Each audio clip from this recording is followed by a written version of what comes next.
Planeta Azul.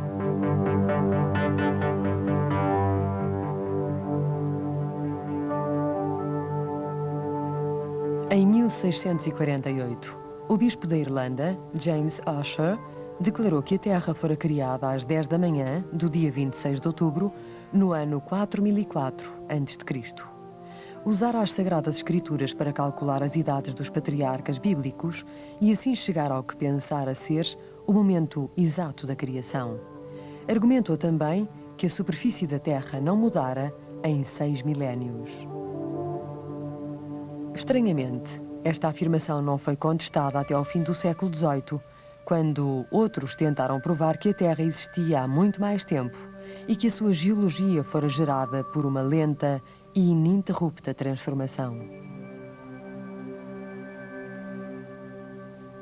Sabemos hoje que a Terra, o Sol e os outros planetas no nosso sistema solar foram criados simultaneamente há cerca de 4 milhões e 600 mil anos.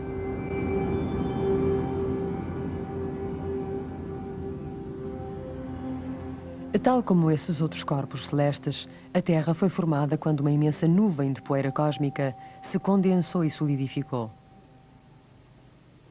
A bola de poeira solidificada em que vivemos tem cerca de 13 mil quilómetros de diâmetro. Gira sobre si em 23 horas, 56 minutos e 4 segundos.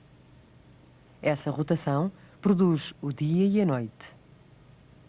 Dá uma volta em torno do Sol em 365 dias e um quarto, o que é a base do nosso calendário. A distância entre a Terra e o Sol é, em média, de cerca de 150 milhões de quilómetros. Devido a essa distância, a Terra tem uma temperatura média de 22 graus. Como o eixo da Terra tem uma inclinação de 23 graus, a intensidade dos raios solares nas suas regiões varia ao longo do ano.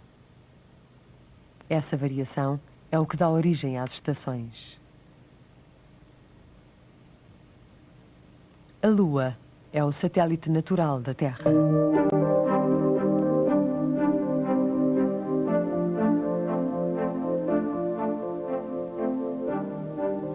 Hoje, sabemos que foi criada ao mesmo tempo que a Terra.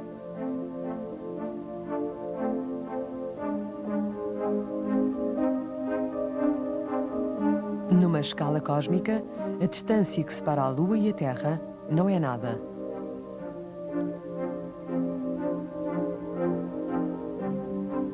A gravidade da Lua, ao atrair a água no meio dos oceanos, produz as marés.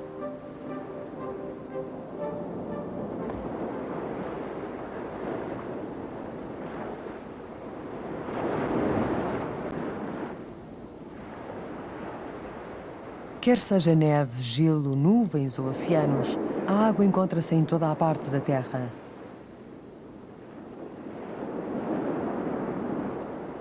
Forma 2/3 da superfície terrestre.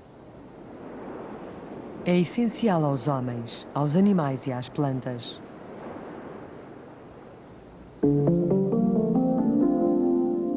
De certo modo, os continentes são como grandes ilhas flutuantes.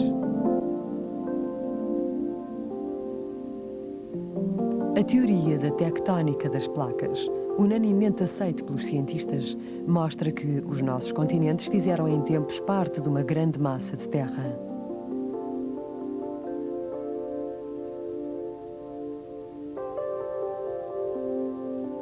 Explica a transformação das diferentes estruturas geológicas e esclarece fenómenos como os vulcões, os tremores de terra e as vagas sísmicas.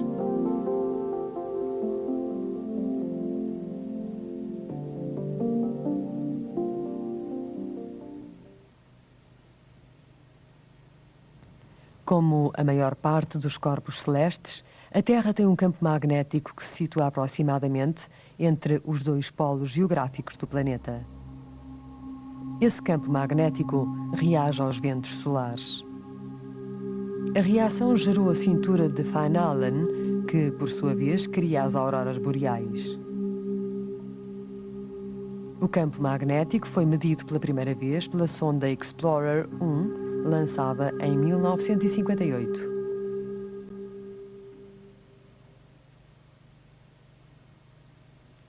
Através da sua história, a Terra foi bombardeada por muitos corpos celestes. Em regra, essas colisões cósmicas formam crateras que por vezes atingem proporções gigantescas. Duas das crateras mais espetaculares encontram-se no Quebec. A cratera Manicouagan, formada há mais de 200 milhões de anos, está a ser usada como reservatório de uma enorme unidade hidroelétrica. A outra cratera, resultante do impacto mais recente, situa-se mais a norte, perto de Ungava, no Novo Quebec. Tem 3 km de diâmetro e lembra muitas das crateras que formam a superfície da Lua.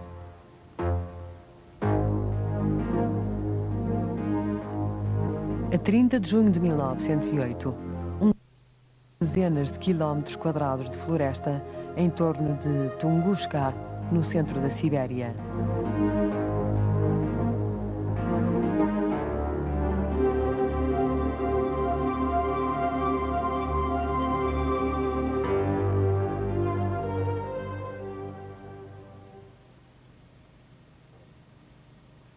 Ao contrário do que acontece nas crateras da Lua e de outros planetas sem atmosfera, as crateras formadas pela queda de meteoritos ou cometas sofrem uma erosão constante na Terra. A água é a ferramenta mais eficiente e constante na transformação da Terra. Alisa montanhas, abre vales e quebra as mais íngremes escarpas. Ao congelar e derreter-se, a água racha as rochas e transforma-as pouco a pouco em areia.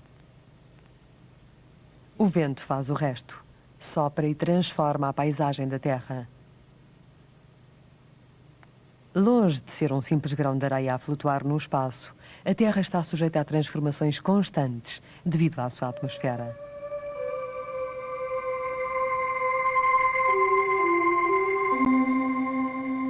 A composição da atmosfera terrestre mudou muito através de milhares de milhões de anos. No começo, era feita de vapor d'água, metano e amónia. A sua composição era determinada pelo tamanho da Terra, que era suficientemente grande para reter gases pesados, como o azoto e o oxigênio, mas demasiado pequena para atrair elementos mais leves, como o hidrogênio e o hélio, que são os principais constituintes da atmosfera dos grandes planetas como Júpiter e Saturno. Hoje, a atmosfera da Terra é constituída por 78% de azoto e 21% de oxigênio. A atmosfera estende-se até cerca de 30 mil quilómetros acima da superfície da Terra, mas mais de 99% da sua massa está concentrada nos primeiros 80 quilómetros.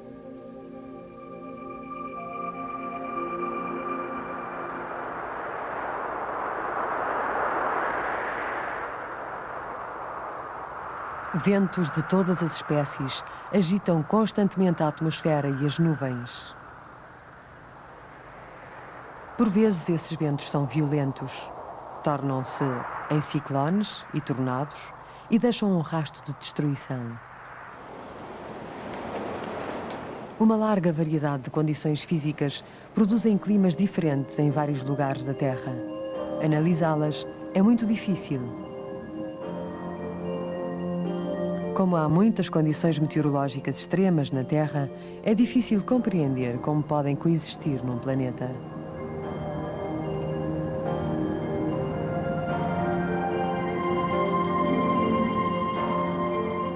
As temperaturas em diferentes partes do planeta mudaram consideravelmente através dos tempos.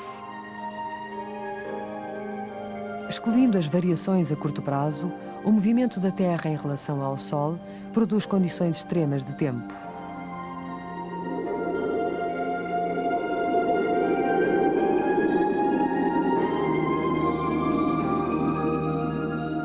Durante a última era glaciar, há 18 mil anos, o Canadá, o norte da Europa e a Ásia estavam cobertos de gelo.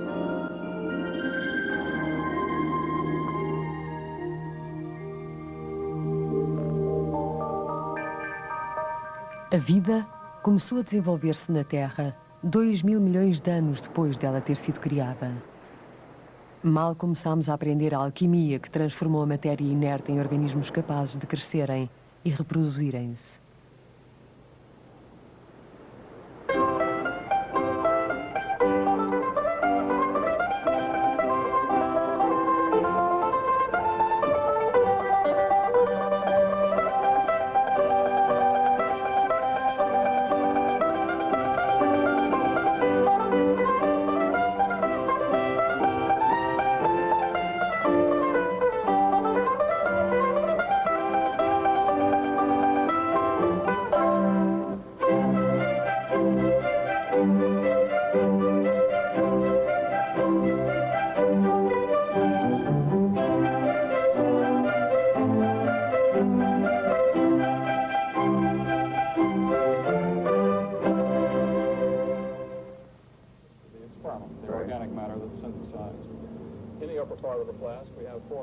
Em 1953, Stanley Miller, um estudante graduado da Universidade de Chicago, teve a ideia de recriar o ambiente físico primitivo da Terra para ver se a vida poderia ter-se desenvolvido espontaneamente aí.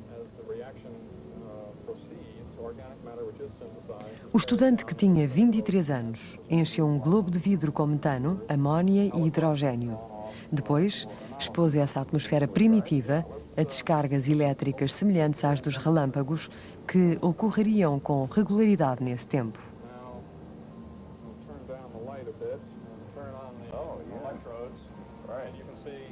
A surpresa de Miller, a subsequente análise do seu caldo primordial, revelou a presença de uma grande quantidade de aminoácidos, os elementos básicos da vida.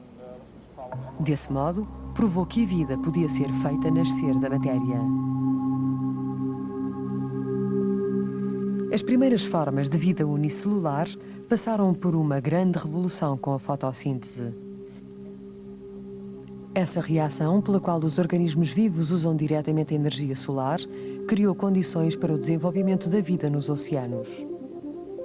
As algas transformaram então as moléculas de água em hidrogênio e oxigênio, adicionando à atmosfera da Terra os dois gases em falta.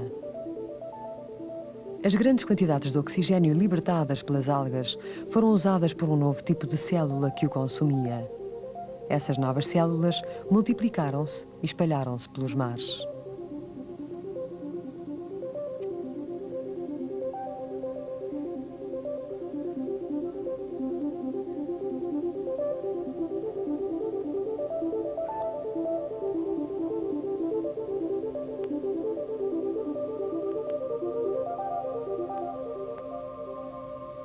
A presença de oxigênio na atmosfera da Terra criou uma camada de ozono na atmosfera superior. A camada de ozono está a tornar-se mais fina por causa da poluição.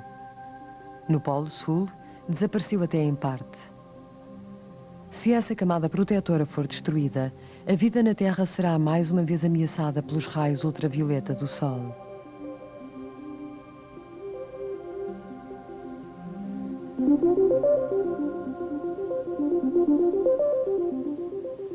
A vida na Terra manteve-se primitiva até há 600 milhões de anos. Então, começou a evoluir rapidamente. As várias criaturas da Terra mantiveram-se na água durante mais 250 milhões de anos. Depois, o primeiro peixe aventurou-se a sair e começou a respirar ar diretamente.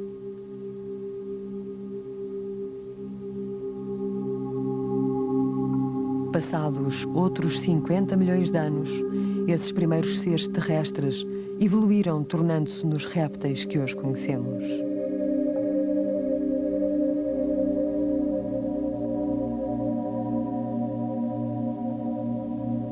Há 70 milhões de anos, os dinossauros desapareceram de súbito.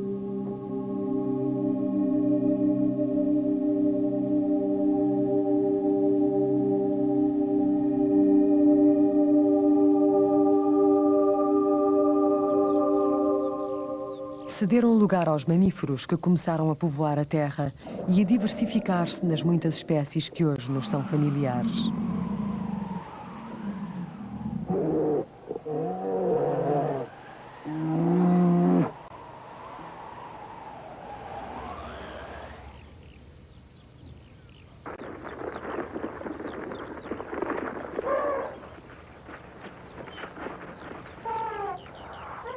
Há 2 ou 3 milhões de anos, uma variedade particular de mamíferos evoluiu até surgirem os seres humanos.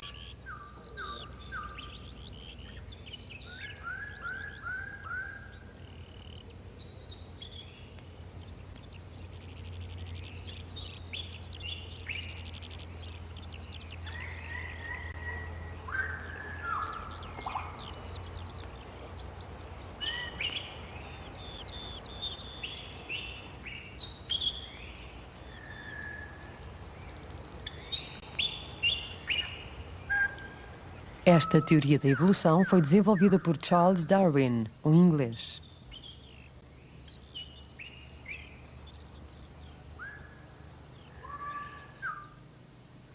Comparando os fósseis, Darwin demonstrou que as espécies não são fixas, mas estão em constante transformação.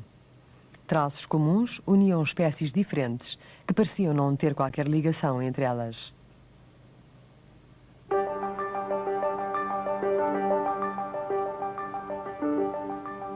Só muito mais tarde foi descoberta a molécula do ADN e se soube que era o denominador comum da Terra.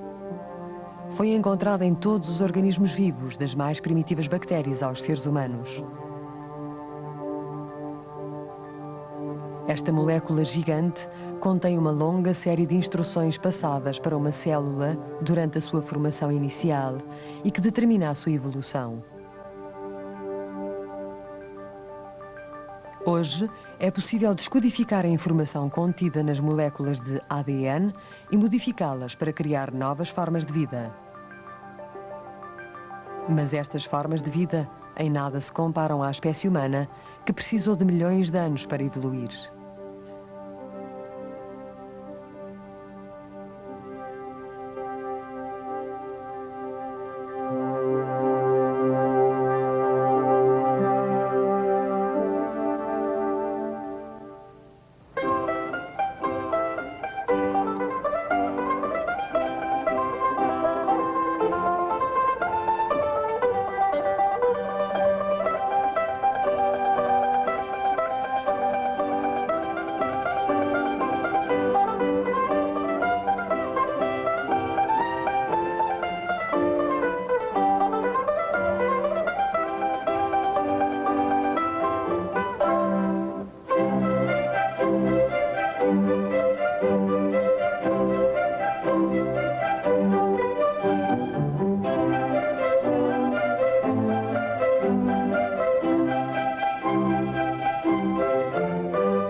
Agora, há mais de 5 mil milhões de pessoas na Terra.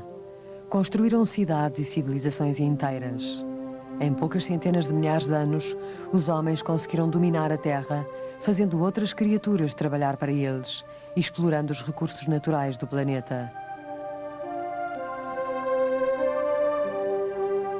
Os seres humanos tornaram-se em aprendizes de feiticeiros. Construíram máquinas que mudaram a face do planeta que os criou.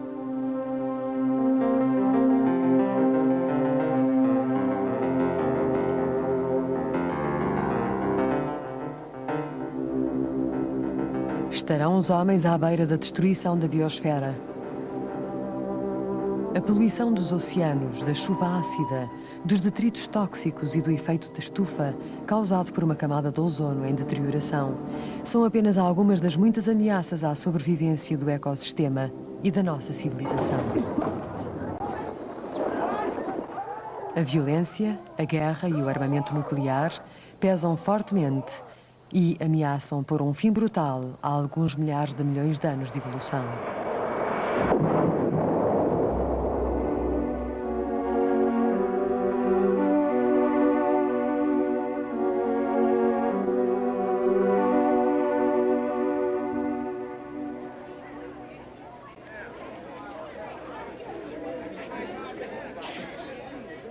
O fruto final da evolução tornou-se, paradoxalmente, na maior ameaça à vida na Terra.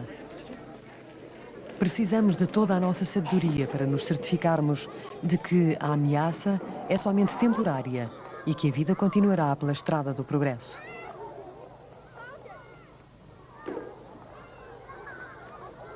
Poderá mesmo continuar a expandir-se pelos outros mundos que constituem o nosso universo.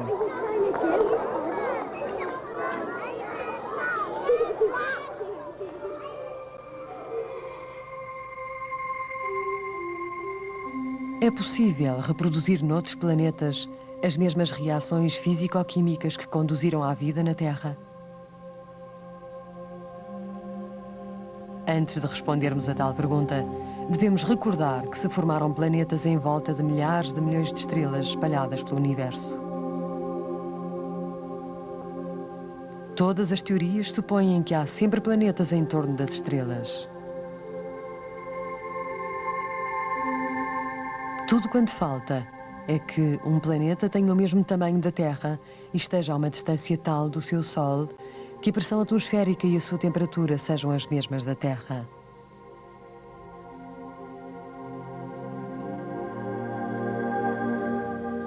Um simples cálculo matemático mostra que milhares de milhões de planetas semelhantes ao nosso existem no universo. Planetas em que a vida pode desenvolver-se.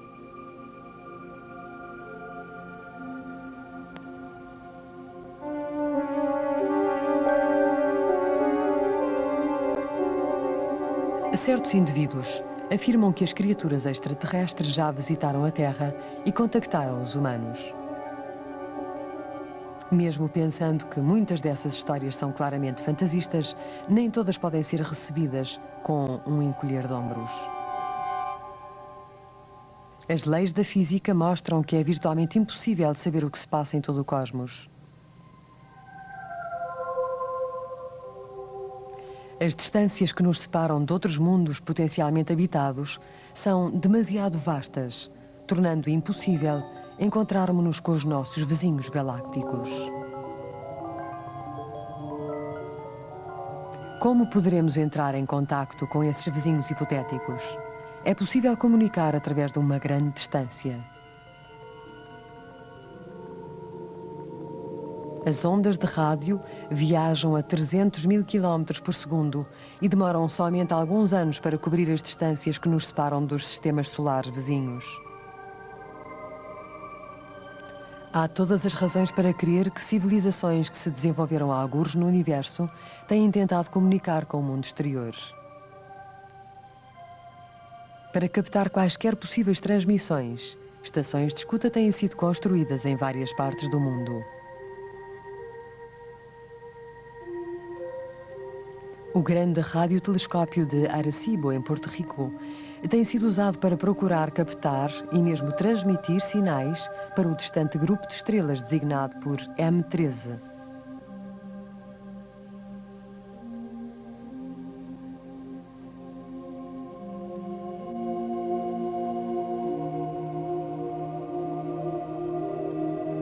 No entanto, essas mensagens podem demorar alguns séculos a alcançar outra civilização e ainda mais tempo antes que uma resposta possa ser recebida na volta do correio.